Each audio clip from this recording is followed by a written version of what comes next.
وعلى آله وأصحابه وسلم أنا الحمد لله الحمد لله àjàṣe gbogbo àwọn ọmọ tó tẹ̀lé yìí mú kí àsìkí àwọn ànẹwà àsìkí àwọn àdára torí ìlú ládé ní ọba tó ní kí ọjọ́ òru tó bá wà láyé ọlọ́run adúgbẹ̀ rẹ̀ alhamdulillah wọ́n láàpẹ́ ọlọ́dọ̀ lálùbáríkà kí abádámà dúpẹ́ lónìí ààlè ìdútọ́ sábà gbé wọ́n sá ń sọ láàrin ara wọn sáàpì bàbá ti kú ìyá ti kú àwọn tó àgbà tán wọ́n á fi sẹ́yìn wọn ọmọ mẹ́rin ló bí gbogbo ọmọ mẹ́rin yìí náà àwọn tó gbà dání àwọn ló padà wá ṣe bàbá ló padà wá ṣe súná wọ́n bá ti wá lọ gbé wá ẹ́sà wádìí kò lóríta àwọn tó àgbà ọmọ yìí tó ọba tó ní kíṣẹ́ yìí ó yẹ kẹ́ dúpẹ́ lónìí dáadáa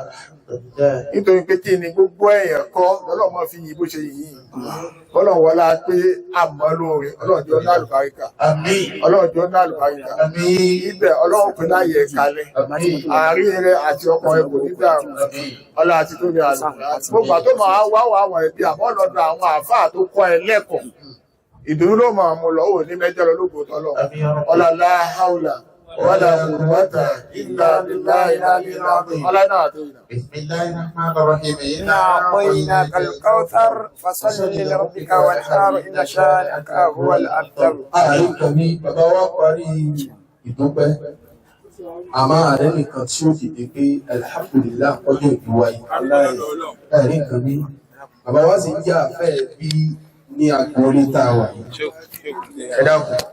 gbogbo àwọn ẹbí ẹjá dìde ká yẹ wọn sí ẹ̀yà. Alhamdulillahi ta'ala, alhamdulillahi ta'ala, alhamdulillahi ta'ala, alhamdulillahi ta'ala. Alhamdulillahi ta'ala. Alhamdulillahi ta'ala.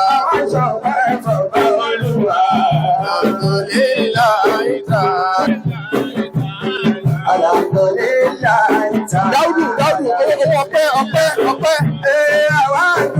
ẹmọ ọpẹ́ wá ẹmọ́jẹ̀ ó falẹ̀ lórí àsìkò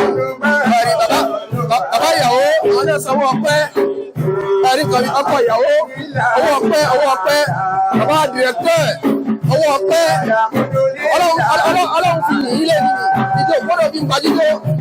ẹ̀rọ owó ọpẹ́ ẹ̀yà mú wa owó ọpẹ́ pọ̀ ní bàbá ń fún ẹgbẹ́ ìlú ẹkùn mọ̀ tẹ́ jẹ́jẹ́ máa bá bọ̀ díẹ̀díẹ̀ ẹ̀rí kan bí bàbá dìrẹ́tọ̀ owó ọpẹ́ ọlọ́run tó bàjẹ́ ọlọ́run fọ àlùbáríkà sí i.